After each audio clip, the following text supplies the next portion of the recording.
pai a tivesse levado, isso não teria acontecido. Esse pensamento que vimos repetir agora no caso da Bruna já tinha aparecido Pausa aqui. lá no caso Qual da é o Vitória. caso da Bruna? Qual é o caso da Bruna?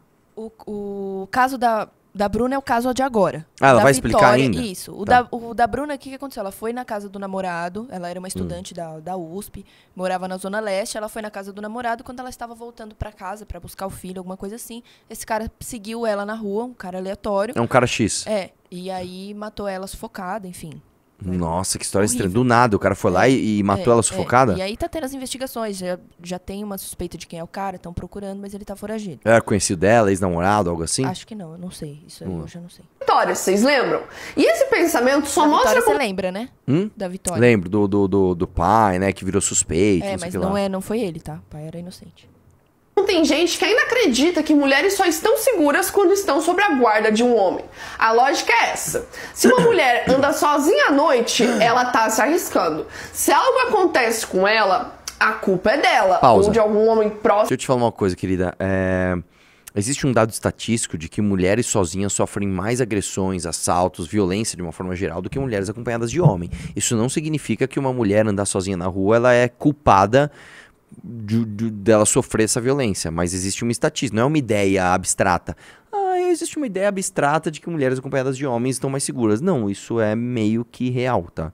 Mas vamos lá. Que falhou em protegê-la.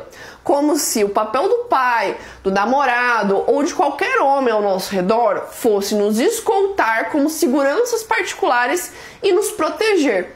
E aí fica a pergunta, nos proteger de quem? De outros homens. Pausa aqui, No pausa caso aqui. da... Também. Isso aqui volta naquela questão que a gente já reagiu aqui. Primeiro, se existem homens maus, é melhor você ter um homem bom pra te proteger, cara. A real é que homens são mais protetores e passam mais sensação de segurança para a pessoa que ele está protegendo e para os seus algozes. Agora, um homem também vai te proteger de outros perigos que não são necessariamente causados por homem. Por exemplo, se você está num lugar do Canadá e aparece um urso, que é uma coisa muito comum de acontecer. O que vai acontecer? Imagina que tem um casal, um homem e uma mulher, aparece um urso. O que é o natural? O homem sai fora e fala, meu, enfrenta o urso aí, dá um jeito. Não, cara. Ele vai falar pra mim, fica atrás de mim, se protege, faz alguma coisa, e o homem vai se arriscar pra proteger ela de um animal. Né? Então, não sabe... Você tinha razão no que você ia falar, cara, só que você distorceu, vai. Da Bruna e da Vitória, essa ideia transfere a culpa da violência para todo mundo, menos para quem cometeu o crime. A vítima vira responsável por estar sozinha e o namorado e o pai viram culpados por não estarem lá. E o agressor continua invisível, sem nome e sem foco. Pausa aqui. Bruna não teve Então, deixa eu te falar uma parada. Você sabe quem é que defende muito, né, o tal do agressor, né? A galera sua aí, tipo umas Maria do Rosário da vida, isso é tudo da tua turma, cara. Quem defendeu, eu lembro lá como era o nome do estuprador lá? O Esquimbinha lá. O cara, tem um cara que estuprou a menina, acho que ele tinha 17 anos, e a Maria do Rosário foi falar, não, mas ele não é menor, ele não sabia o que ele tava fazendo. Champinha. Isso é... Hã? Champinha. Quem defendeu Champinha não foi o homem de direita conservador. Ele era homem, ele estava no direito dele. Não. Quem foi defender foi a tua turma, vai lá. Vida ceifada porque estava sozinha, mas porque ser mulher no Brasil ainda é um risco constante, porque ainda somos ensinadas a ter medo desde cedo. No caso Vitória, ela mandou diversas mensagens dizendo que estava com medo dos homens no ônibus e dos homens que a estava seguindo num carro. Ela estava com medo o tempo todo. E ainda assim tentaram culpar o pai por não estar com ela naquele dia. Como se bastasse a presença de um homem para impedir a violência de outro. Pausa. Bruna, por exemplo, Isso meio que é verdade, às vezes sim, tá? Não é o suficiente, mas meio que é verdade, tá? Se você é um assaltante, se você é um estuprador, se você é um homicida... E você tem, sei lá, uma mulher e um homem e uma mulher sozinha, você meio que vai na mulher que tá sozinha, cara. Isso, novamente, Carol Sardá, não é uma coisa distante da realidade. Você não precisa ser nenhum especialista em criminologia pra saber que, né, é assim. Vai lá. Feminista. Falava sobre isso, lutava contra isso. E morreu exatamente do jeito que mais temia. Isso diz muito sobre o sistema em que vivemos e combatemos. Um sistema que mata mulheres e ainda diz que a culpa é delas por estarem sozinhas. E isso me faz lembrar do caso das duas amigas, Maria e Marina, que viajavam juntas pelo Equador e foram mortas também, e nas notícias todo mundo questionava como duas mulheres podem viajar sozinhas. Percebe como é sutil? Duas mulheres não viajam juntas, viajam sozinhas, porque não tem homem junto, não tem ninguém para proteger, ninguém para tutelar. Inclusive, usaram muito isso para justificar o assassinato das duas, que elas viajaram sozinhas, se colocaram em risco. A pergunta não é por que ela estava sozinha, a pergunta é por que ainda achamos normal que uma mulher precise estar com um homem para não ser assassinada por outro. A culpa não é das vítimas e nem dos seus protetores por não estarem ali na hora. Pausa A aqui. Bom, culpa é de um... agora ela vai ficar fazendo o discurso dela. Vamos lá. É que você usou uma palavra, inclusive, imprecisa, né? Porque você usou normal, né? O normal se remete à norma. A norma se remete a algo que é predominante em termos estatísticos. E sim, Carol Sardá, é predominante em termos estatísticos de que mulheres sozinhas sofrem mais violência. Isso significa que é culpa delas estarem sozinhas? Não, separe as coisas. Uma coisa é, a estatística mostra que mulheres sozinhas estão mais suscetíveis a sofrerem violência. Isso é uma coisa. O juízo de valor que você vai fazer disso é outra coisa. Ah, então eu acho que mulher que anda sozinha é culpada pela violência que sofre. Isso é outra coisa. Isso é outro passo, né? Separe as coisas. Tá? Enfim. Eu acho que esse pessoal, eles têm dificuldade de entender que, infelizmente, a gente vive num mundo violento. Só que a gente tem que lidar com o mundo que a gente vive, não que a gente gostaria de viver. Eu queria poder sair andando na rua 3 horas da manhã sem ter medo, mas infelizmente não é o mundo que eu vivo. Não, eu vou dar um exemplo. Eu sou homem. Eu não posso andar sozinho, homem, cara, na Praça Roosevelt. Eu não posso. Se eu for dar um rolê lá à noite na Praça Roosevelt, eu vou ser espancado até a morte. Não dá. A não ser que eu esteja armado, né? Ou com um grupo de amigos que a gente vai bater de frente ali na porrada. Eu sozinho, se eu for agora... É que agora não, né? Que agora tá muito cedo. Mas se eu for hoje, à noite, na Praça Roosevelt, provavelmente eu morro, né? Não é o mundo que eu gostaria de viver, mas é assim, cara, né?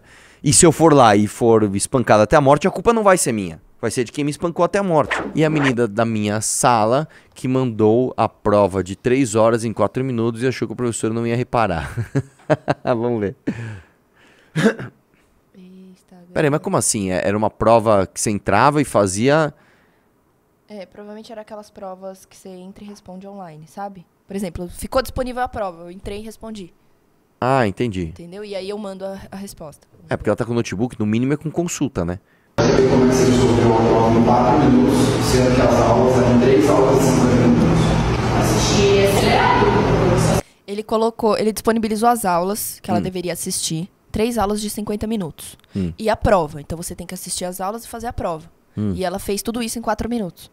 Entendeu? Como é que você resolveu a prova em 4 minutos, sendo que as aulas eram 3 aulas de 50 minutos? Assisti acelerado. Em 4 minutos. Eu assisti rápido, fui pulando as partes. Eram 2 horas e meia de aula. Fui pulando as partes importantes. Como é que você respondeu em 4 minutos? Respondi rápido. É impossível, deixa eu ver o que você está usando. Não vi nada. Deixa eu ver o que você está usando. É isso que você está usando, então?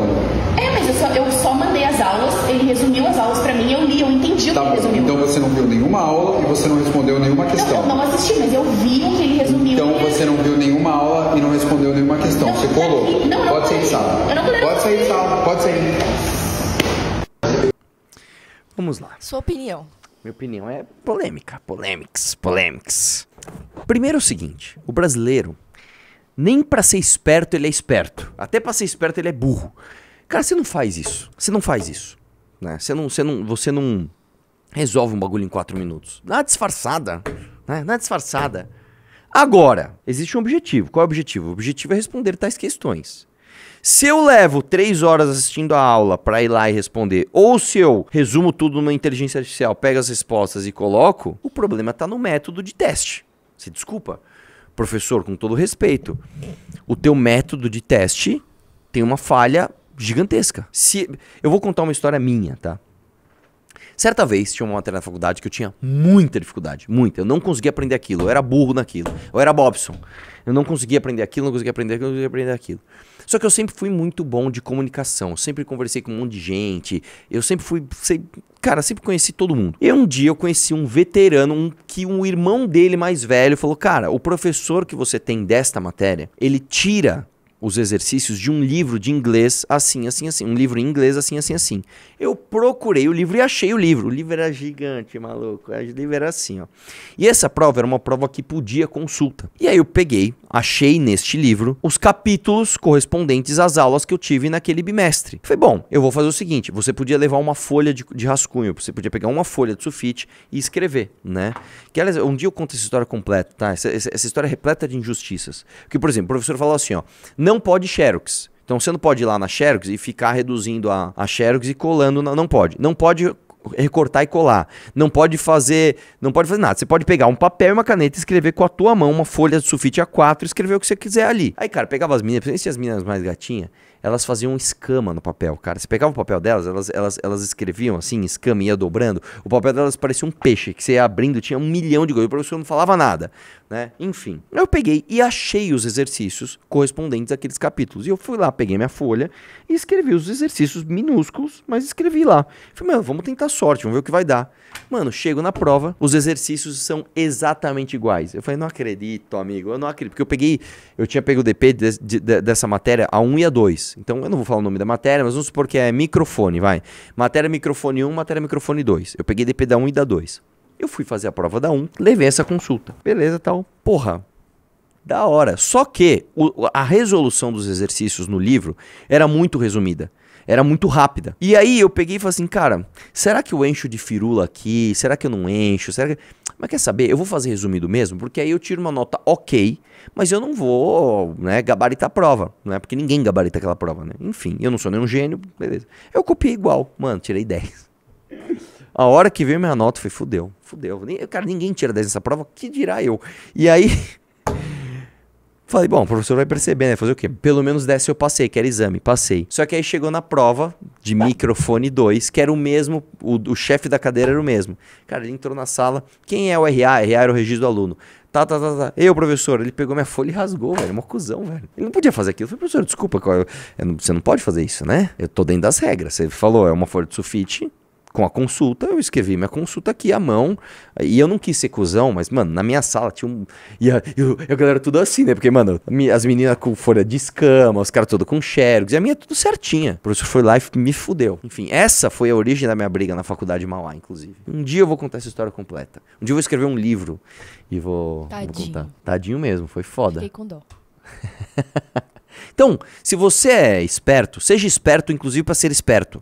Né, cara? Não faz o bagulho em 4 minutos, né, cara? Pô, dá uma enrolada. Agora sim, o método do professor tá errado. Né? Se a pessoa consegue responder tuas perguntas em 4 minutos usando sei lá o que, inteligência artificial, muda o método. Tira a consulta ou sei lá o que você vai fazer, mas muda o método. O teu método é falível, tá?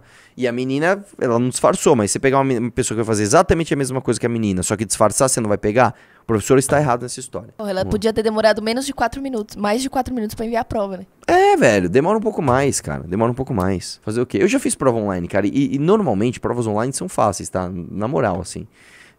Enfim, vamos lá. Quando eu fiz uma graduação a mais, eu fiz 13 provas num dia, né? Porque eu tive facilidade com aquilo, né? Quando eu fiz minha outra graduação. Vamos lá.